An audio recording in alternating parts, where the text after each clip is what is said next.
Et le moteur diesel se réveille.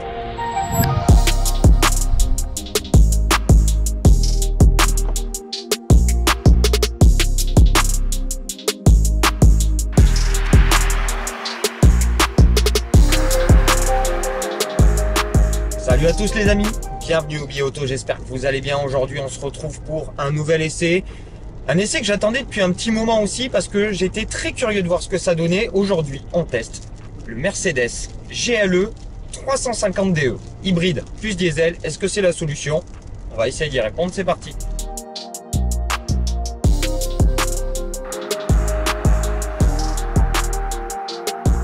Alors, les forces en présence, le Mercedes GLE, gros bébé de Mercedes. Entre le GLC et le GLS, on est quand même équivalent X5, Q7, etc. 4,94 m de long, 1,99 m de large.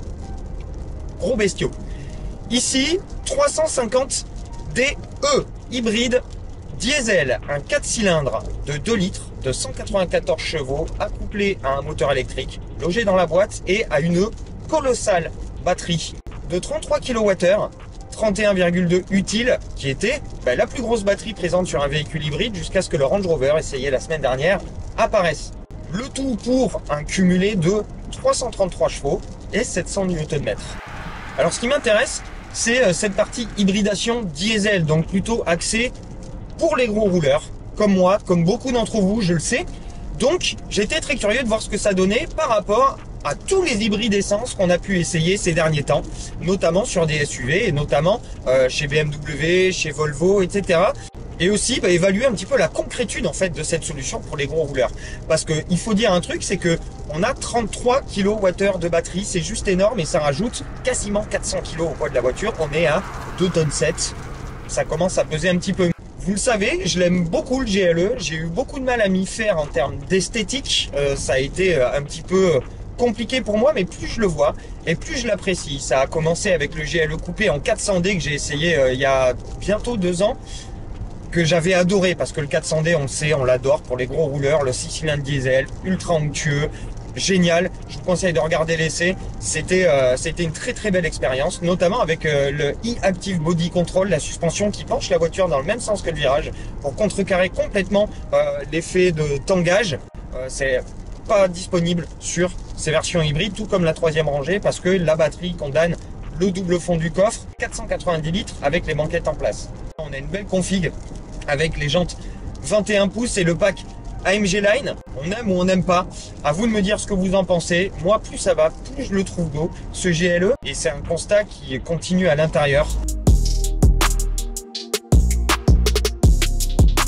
Je l'avais dit sur le GLE coupé, pour moi, en termes d'habitacle, le GLE, c'est une des références. J'adore cette double dalle ici. J'adore cette ultra épaisse console centrale qui regroupe le système commande, qui pour moi est sur cette ancienne version, qui est en train de changer sur les nouveaux modèles Mercedes, et vraiment pas mal du tout. On a encore un peu de tactile, on peut encore maîtriser l'infodivertissement sans quitter la route des yeux, et ça c'est une bonne chose, même si effectivement on peut aussi se servir de l'écran tactile, notamment sur l'intégration de CarPlay, pas sans fil ici, et un petit peu réduite, donc ça fait un poil cheap par rapport à l'infodivertissement propriétaire de la voiture qui est absolument génial en termes de look et en termes de qualité perçue. La finition est incroyable, les sièges sont parfaits, on se sent parfaitement installé au volant de ce GLE, et ce qui prédomine, et je le disais sur l'essai du 400D, c'est qu'on a vraiment l'impression d'être au volant d'un Airbus, clairement.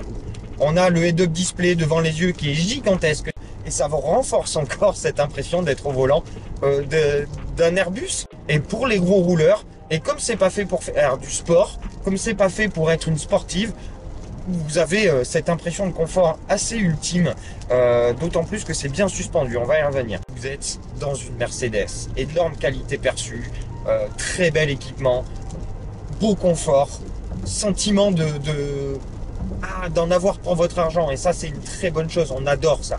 À l'arrière, on a encore plus de place que dans le Range Rover que j'ai essayé la semaine dernière, malgré le fait qu'il soit plus de 10 cm plus court. Ce GLE, on a quasiment le même empattement en revanche, et on a énormément de place.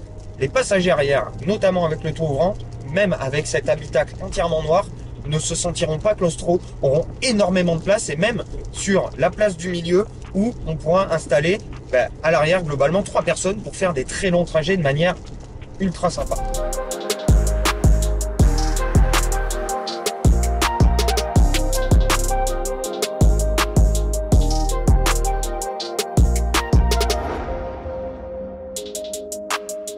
Maintenant, comment ça se comporte? En ville, c'est plutôt pas mal parce que on a des beaux rétros, on a le système de caméra 360 qui est hyper efficace et on a une belle vision autour de ces GLE, même si il est plutôt gros. Ça brade bien, même sans les 4 roues directrices qui n'équipent pas notre modèle. Le rayon de braquage est plutôt satisfaisant et c'est plutôt simple à faire évoluer, même dans le serré et en ville. En ville, vous avez l'agrément du full électrique qui est là, même si effectivement les un peu plus de 140 chevaux du moteur électrique sont un petit peu juste pour pouvoir propulser de manière dynamique ce GLE de 2,7 tonnes. Mais ça vous apporte quand même un sacré agrément et vous avez un gros avantage, c'est que si vous êtes un gros rouleur et que vous vivez en ZFE, eh ben ce GLE, même diesel, hybride, est critère 1. Donc vous pourrez rouler, habiter dans une ZFE et quand même passer votre temps à enquiller des gros trajets. Et ça, c'est le gros avantage de ce GLE qui est aussi exempté du fait de son hybridation. Même diesel, du malus au poids, 2,7 tonnes, ça fait quand même de sacrées économies.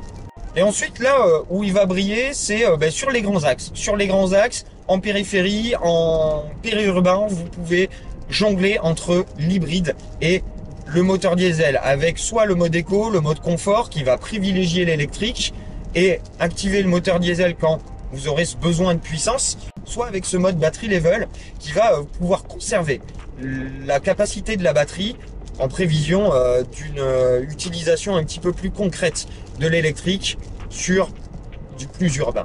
Le réseau secondaire, absolument aucun souci. La conso est vachement maîtrisée. Si vous jonglez entre l'électrique et le mazout, vous pourrez vous cantonner sur un 2 litres, 3 litres de conso, ce qui est pas mal du tout. Moi, ce que je préfère faire, c'est vraiment utiliser le mode batterie level pour garder cette capacité de la batterie et cette charge pour la partie vraiment plus périurbaine et urbaine et embouteillage.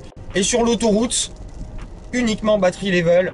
Je laisse la voiture sur sa lancée. On est à peu près à 7,5 litres de conso, entre 110 et 130 en stabilisé, ce qui est plutôt pas mal. Et une fois que vous arrivez en agglomération, vous remettez en électrique et vous laissez la voiture jongler plutôt intelligemment. Il n'y a pas de mode de régénération que vous pourrez choisir. La voiture le fait avec le GPS et le radar de proximité en détectant les voitures devant vous, les virages où il va être nécessaire de ralentir, les ronds-points, etc. C'est plutôt géré intelligemment. Au début, j'étais pas trop fan et finalement, je finis par m'y faire. Et c'est assez excellent. Et au final, sur mon utilisation qui est, on va dire, 1/5 d'urbain, 1/5 de périurbain, un autre 5e de réseau secondaire, national, départemental, et les 2/5 qui restent d'autoroute, eh ben on est, et je vous le fais en live, on est à 1000 km d'utilisation, quasiment 965 km, avec 270 km uniquement en électrique, avec 6,5 litres de conso et 6,1 kWh de conso de l'électrique. Ce qui fait que, et là pour ça j'ai joué intelligemment avec des recharges à la maison, pas sur une wallbox, des recharges en 2 kWh qui sont très très longues parce qu'on a quand même 33 kWh de batterie. Mais j'ai joué le jeu là-dessus et c'est vraiment plutôt bien fait parce qu'on est 1,5 litre voire 2 litres en dessous d'une conso de ses confrères hybride essence. On est sur une utilisation plutôt concrète pour des gros rouleurs comme nous. Donc pour moi le pari est réussi et la solution de l'hybride diesel est vraiment bonne. Et les postes où pour moi ce GLE 350DE va pêcher, ça va être au niveau de la puissance pure, la puissance brute. C'est que les 145 chevaux environ du moteur diesel vont être un petit peu short pour déplacer les 2,7 tonnes et qu'une fois qu'on est comme ici uniquement sur le mazout, eh ben 194 chevaux d'un 4 cylindres de 2 litres, c'est juste pour 2,7 tonnes. Voilà, c'est très très juste. Ça n'a pas grand chose dans le sac sur les grosses relances. Pour moi, l'idéal de l'idéal, ça aurait été vraiment la base du 400D avec une batterie un peu moins grosse de 20 kWh, 20-25 kWh pour contrebalancer le poids supplémentaire de ce 400D en baissant un petit peu le poids de la batterie. Maintenant, les 106 km uniquement sur l'électrique d'annoncer par Mercedes-Benz, vous y serez pas, comptez 80-85 km, c'est pas trop mal. Déjà, 6,5 litres de conso, pour moi, c'est totalement concret, sachant que si j'avais voulu faire un petit peu plus d'éco-conduite et que si j'avais fait un petit peu plus d'urbain et de périurbain, j'aurais encore plus baissé cette conso, j'aurais pu me stabiliser, je pense, sur un 5 litres, 5 litres 5, ce qui, au vu du pédigré du bestiau, notamment de son poids, est plutôt concret. Ça reste un GLE, c'est ultra insonorisé, c'est ultra confortable. Alors effectivement, quand on sort du Range Rover et qu'on arrive sur ce GLE, on le trouve presque raide, mais quand on le remet en considération à travers ses homologues BMW X5, notamment 45e et Q7 hybride, essence ou diesel, eh bien, ça reste plus confortable. Alors la boîte, elle, est extrêmement bien gérée. La boîte 9 rapports qui intègre le moteur électrique permet aussi, de par son étalonnage, de baisser les régimes de rotation du moteur diesel, donc de maîtriser aussi la conso. Alors le freinage, c'est pas ce qu'il y a de plus convaincant. Déjà, le système est un petit peu juste pour les 2,7 tonnes de l'auto. Faudra anticiper. En même temps, c'est pas une sportive, c'est une voiture qui va vous demander d'anticiper parce que c'est très lourd. Et c'est juste un gros cruiser confort. Mais on a aussi, et ça, beaucoup de mes confrères l'ont relevé, et là, pour le coup, c'est un coup à prendre, je dois avouer, ce changement de consistance à travers la régénération intelligente faite par l'auto, de la pédale de frein, même parfois quand vous êtes en train de freiner. Ça peut décontenancer, ça peut dérégler beaucoup. C'est juste un coup à prendre. Personnellement, j'ai mis un petit moment à m'y mettre, mais ça me dérange plus trop après 1000 km d'utilisation de la voiture. Même si en suspension, c'est un petit peu plus rigoureux que le Range Rover, par exemple, qui est très très mou. Ici, on a quelque chose de beaucoup plus rigoureux. Même si c'est vraiment confort et que la voiture arrive vite à ses limites, on a quelque chose qui est quand même plus agréable à mener et un petit peu moins avare en retour d'information au niveau de la direction et de la suspension. C'est vraiment une vraie Mercedes avec une très très belle solution d'hybridation diesel pour moi. Si vous êtes un gros rouleur et que vous habitez dans une ZFE, je sais que c'est un problème dont on a beaucoup discuté et beaucoup d'entre vous étaient concernés par ce problème. Des gros rouleurs vivant dans une ZFE. Eh bien là, la solution elle est là. Je ne sais pas si Mercedes va la garder très longtemps. Maintenant, on en vient à l'électrification totale de toutes les gammes, ce qui est une énorme connerie.